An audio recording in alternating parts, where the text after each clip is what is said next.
ሴቶች በመናፍስት እንዴት ልንጠቃ እንችላለን? ሰላም ለእናንተ ይሁን። እንዴት ናችሁልኝ? እኔ እግዚአብሔር ይመስገን ሰላም ነኝ። ዛሬ ይሄንን ነገር ስናገር በብዙ መንገድ ልትረዱት ትችላላችሁ። ብዙ ነገር ልትሉም ትችላላችሁ። ግን እውነት የሆነ ነገር ስለሆነ ይጠቅመኛል ያለ ይሰማዋል፣ ካላለም ደግሞ ስክሮል ማድረግ ይችላል። ምክንያቱም እንዲህ አይነት ነገሮች ሲወሩ ኮመንት ላይ ምን አይነት ኮመንት እንደሚደረጉ ስለማቅ ማለት ነው። ግን እውነቱን እውነት ብሎ ከመናገር በላይ የሚያስደስት ነገር ስለሌለ እነግራቸዋለሁኝ። ብዙ ጊዜ ከጭንቅላት ያመላለስኩት የቆየሁት ልናገረው አልናገረው ያልኩት የቆየ ነገር ስለሆነም ጭምር ነው። እኛ ሴቶች በመናፍስት የመያዝ እድላችን፣ በመናፍስት የመጠቃት እድላችን በጣም ሰፊ ነው። በብዙ መንገድ በመናፍስት ልንጠቃ እንችላለን። ለምሳሌ መዋቢያ ናቸው ብለን ከምናስባቸው ለምሳሌም ጥፍር ማሳደግ ሊሆን ይችላል። በነገራችን ላይ ጥፍርን በሚገባ መልኩ አሳምሮ መያዝ ጥሩ ነው። ከአቅም በላይ የሆነ ማሳደግም ደግሞ በመናፍስት እንድንጠቃ ሊያደርገን ይችላል፣ ሊያጋልጠን ይችላል። ሁለተኛው ነገር ደግሞ ጥፍር ላይ የምንጠቀማቸው ነገሮች ለምሳሌ ይሄ የጥፍር ቀለሞች የምንላቸው አሁን በተለያየ ምንድነው የሚባለው ከለሮች አንድ ጥፍር ላይ የተለያየ 2-3 ከለሮች መጠቀም እንደዚህ አይነት ነገሮች የሉ። እነሱ በራሳቸው በመናፍስት ሊያስጠቁን ይችላሉ። እንግዲህ ይሄን ስናገር ቅድም እንዳልኳችሁ እንዲሁ ዝም ብሎ ቀልድ ሊመስላችሁ ይችላል፣ ወይም የጥንቁልና ነገር ሊመስላችሁ፣ ግን አይደለም፣ እውነት የሆነ ነገር። ምክንያቱም መናፍስት በምንወዳቸው ነገሮች ነው የሚገቡት እኛ ጋር በምናደርጋቸው ነገሮች ነው እኛ ጋር ሊገቡ የሚችሉት እና እነዚህ ነገሮች በራሱ እኛ ሴቶች በመናፍስት እንድንጠቃ ትልቁን ሚና ይወስዳሉ።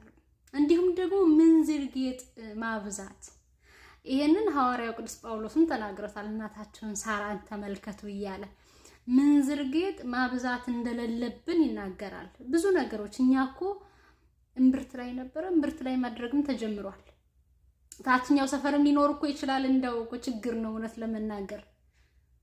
አሁን ላይ የማን እስኪ ያስቡት አንድ ጆሮ ላይ 6-7 ተሸንቆሮ 6-7 ጌጦች ማድረግ። ያ ማለት እንግዲህ አንዱ ጆሮ 6 ከሆነ እንትኑ በዚህኛው ጆሮ ደግሞ 12 ጌጦችን አንድ ጆሮ ላይ ማድረግ አሰቡት። ምን ያህል ለመናፍስት ሊያስጠቃን እንደሚችል በዛም መመልከት ይቻላል። በነገራችን ላይ እኛ ሴቶች ወርቅ እንልበስ አይደለም። አሁን እኔ በሰሜኑ አካባቢ እንደማደጌ በጣም ወርቅ ይወደዳል። በእኛ በጣም ወርቅ ይወዳሉ እናቶቻችን። ግን 5-6 ጆሮአቸውን ተሸንቁሮ አይደለም፣ በዚያች ባላቸው 2 በተሸነቁሯት ያጌጣሉ። እኛ ሴቶች አናጌጥ አይደለም፣ ግን የምናጌጥበትን መንገድ መረዳት አለብን። ምን ያህል ነው ማጌጥ ያለብን የሚለውን ማሰብ አለብን።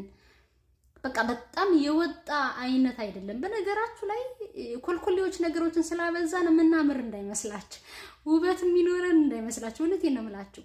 በተሻለን አቅም ቆዳችንን መጠበቅ፣ በተሻለን አቅም ኦርጋኒክ የሆኑት ነገሮች በመጠቀም ሊሆን ይችላል እንጂ እኔ እንደው 10 የጆሮ ጌጥ ስለደረደርኩ አይደለም ላምር የምችለው። ሲጀመርም እኛ ሴቶች በተፈጥሯችን እንግዲህ የማጋነንም አይደለም እግዚአብሔር ሲፈጥረን አትራክት የማድረግ እንትን እንዳለን አድርጎ ነው የሚስብ ነገር፣ በቃ ውብ ነገር አድርጎ ነው የፈጠረን። ቢሆንም እንኳን እንደ ጌጣጌጥ ማድረግ እፈልጋለሁ ቢባልም አለ አይደለም መጠኑን የያዘ ጌጣጌጥ መጠቀምም ጥሩ ነው። ግን ከዛም ባሻገር ደግሞ አለፍ ብሎ መመልከትም ጥሩ ነው። ብዙ ጊዜ እንዳልኳችሁ እኒህ ነገሮች ለመናፍስት እንድንጠቃ ያጋልጡናል። እንግዲህ እኔ እንደዚህ አይነት የምታደርጉ ልጆች አንዴ ተው እያልኳችሁ አይደለም። ሲገባን ነገሮች ሲገቡን አይደለም ጥፍራችንን መቆረጥ ይቅርና አንገታችንን እስከ መቆረጥ ልንደርስ እንችላለን። እውነቴን ነው የምላችሁ። ሲገባን ነገሮች እስከ መተው እንደርሳለን። እኔ ለምሳሌ ልውሰድላችሁ። እንግዲህ ይህንን ነገር ከትምክህት እንዳትወስዱብኝ፣ ምናልባት ከጠቀማችሁ የሚለውን ነገር ነው። የዛሬ 5 ዓመት ከ5 ዓመት በፊት የነበረኝ ስርዓትና አሁን ያለኝ ስርዓት፣ ይሄንን 5 ዓመት ወዲህ ያለኝ ስርዓት በጣም ይለያያል። በፊት በጣም ጥፍር ማሳደግ ወዳለሁኝ። እንደ ጥፍር የሚያሳሳይ ነገር የለም። በነገራችሁ ላይ በጣም የተለያዩ ጥፍር ቀለሞችን ስለዚህ ሀገር ቤት እያለሁ ማለት ነው ጥፍር ቀለሞችን የመጠቀም ብዙ ነገሮች ሌላ ጌጦች ምንም አይስቡኝም እውነት ለመናገር ይሄ ወርቅ ምናምን ነገር ከድሮም ጀምሮ ግን በቃ ጥፍር ቀለምና ጥፍር በጣም እንትን ነበርና ከዛሬ 5 ዓመት አካባቢ ምናምን ግን ወደ ስደት እንደመጣሁኝ ማለት ነው ራሱ ምሰራባቸው ሰዎች ቆይ አንቺ እንዴት ነው ስራ አትሰሪም እንዴ እስከ ማለት ምክንያቱም እንግዲህ የምንሰራው ስራ እናንተ ሴቶች ታውቃላችሁ አረብ ሀገር ላይ ያላችሁ ግን ደግሞ ጥፍሬን ሲመለከቱት በጣም ይገርማቸው ነበር እንዴት ነው እንደዚህ ሊሆንልሽ የቻለው የሁሉ ስራ እየሰራሽ እንዴት ይሉ ነበርና ከሆነ ጊዜ በኋላ ግን ነገሩ ሁሉ ነው ያስጠላኝ እንደኔ ሙዚቃ የሚያዳምጥ የለም እንደኔ ነገሮችን በቃ የኔ ኃይል አይደለም በነገራችሁ ላይ ራሱ ነው እግዚአብሔር ከዛ ነገር እንድወጣና በቃ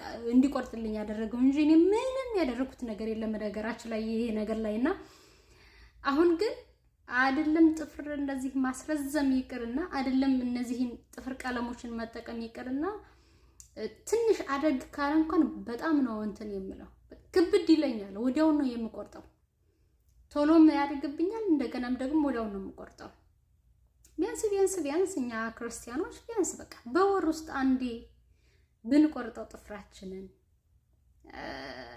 በዛ ከተባለም ሁለቴ ከሆነም ግን በቃ በየ40 ቀኑ እንደዚህ ወይም በየ30 ቀን ሊሆን ይችላል እንደዛ ብንቆርጠው አደግ ሲል ብንቆርጠው ጥፍርን አለማሳደግ በራሱ በነገራችሁ ላይ በዚህኛውም ጎን ስታዩትኝ በመንፈሳዊ ብቻ ሳይሆን በሌሎች ነገሮችም ይጠቅማል ማለትም ከጀርመን ነገሮች እነዚህ ሊታደገን ይችላል ምክንያቱም በጥፍር የሚመጣ ቆሻሻ ብዙ ነገር ስለሆነ እዛ ቆሻሻ ላይ ደግሞ ብዙ ጀርሞች ስላሉ ቶሎ በበሽታ እንዳንጠቃ የማድረግም ጥቅም ሊኖረው ይችላል አለውም ጭምር ስለዚህ በብዙ መንገድ ስለሆነ የሚጠቅመን እኒህን ነገሮች በአግባቡ ብናረጋቸው ጥሩ ነው ብዬ አስባለሁ ሊበዛባችሁ ይችላል አውቃለሁ ከወዲሁም ይቅርታ ጠይቃችኋለሁ ከተጠቀመ በሚለው ነው ሰላማችሁ